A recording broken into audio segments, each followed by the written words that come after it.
Most traders are guaranteed to fail, and that's the harsh truth nobody wants to tell you. Over 95% of traders lose money. They either quit or blow their accounts within months. Why does this happen? Well, in this video, I'm going to break down the 5 reasons traders fail and how to avoid falling into the same traps. Right, reason number 1, there's no trading edge. It's just guesswork. Now, most traders don't even have a tested system. They take trades based on strategies or indicators that they don't actually understand, or worse, they're basing it off someone else's signals. And the majority of traders are missing a proper, thorough strategy. A strategy that truly has a statistical edge. And this edge comes from a back-tested set of data. And that data needs to be verified and reliable enough under multiple market conditions. It needs to be not only back-tested, but it needs to be forward-tested on a demo account as well as a live account. There's a difference in how emotionally attached you are, how patient you are. So the proper strategy that you need to have needs to be reliant upon a statistical edge that has been tested thoroughly. Because the reality is, if your entries don't have probability behind them, you're basically gambling. And I know that's hard to swallow, but it's the harsh and brutal truth that you're essentially just trading because it brings you excitement. The wins feel great, the losses feel even worse. So make sure that you're trading based on probability. Otherwise, you might as well go to a casino. But look, the reality is you need a proven system. You can't come to trading expecting vibes and a good time.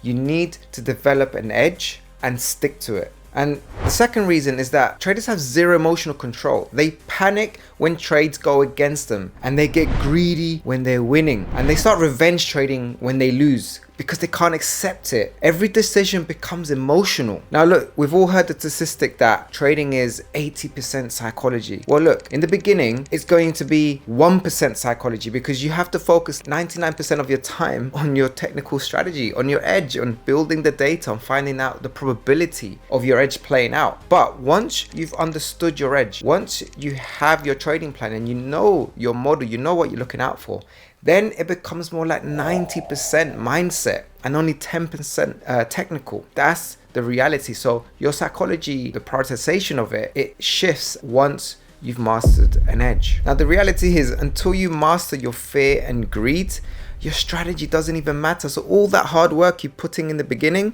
it goes to waste if you don't know how to control this. Now look, the way to improve is by journaling. Journaling all of your emotional and behavioral patterns. And what this also means is you got to develop patience. You have to develop the ability to wait for clear setups, because this is what's going to help you build discipline. This is what you should be focusing on, especially when you start live trading.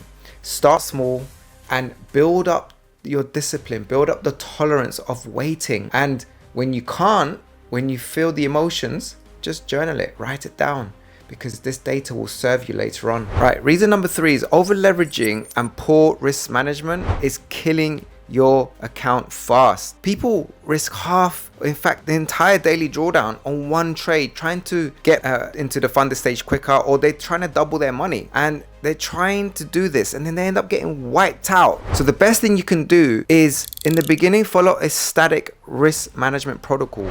So you might risk a little bit more during the evaluation stages, maybe 2%, but once you're funded, stick to 0.5 to 1%, because that's how real traders survive long term. I know risk management is boring, but that's what's gonna keep you in the game.